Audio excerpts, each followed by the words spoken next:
Hello, magandang araw. Ngayon ay magluluto po ako ng fried sotanghon with mayo garlic sauce and cheese sauce. Try nyo na rin po gawin to sa mga bahay nyo guys, tiyak na magugustuhan ng mga chikiting nyo. Ayan, at gumamit lang ako ng isang maliit na sachet ng mayonnaise. Nilagyan ko lang ng 3 perasong bawang na dinikdik.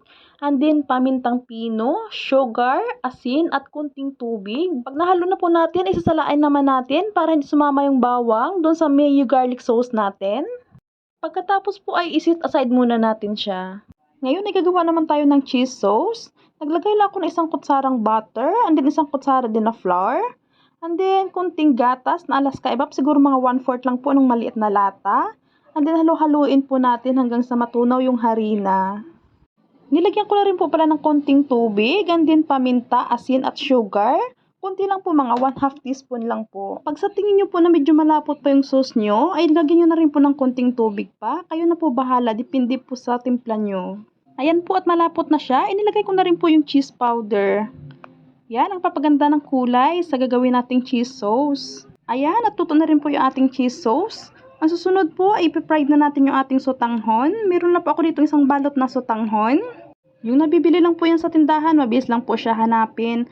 And then, hinahati-hati ko lang po pala yan sa 5. Pwede rin 4, depende po sa kapal na gusto nyo. At magpapainit na rin ako ng mantika. Maliit na kaldero lang ginamit ko para maganda ang hulma na bilog sa gagawin nating fried sotanghon. At nung mainit na nga yung mantika, inilagay ko na yung sotanghon. Ayan, at mabilis lang po. 3 seconds to 5 seconds lang, luto na yung ating fried sotanghon. At charan, luto na po yung ating fried sotanghon. Tatapingas na po natin siya ng cheese sauce. Ang madali na nga rin ako magluto kasi may bata nakaabang na dyan sa gilid. Pwede nyo na rin po itry guys dyan sa inyo. Pwede pang snack, pwedeng pabenta. Mabinta po yan sa mga chikiting.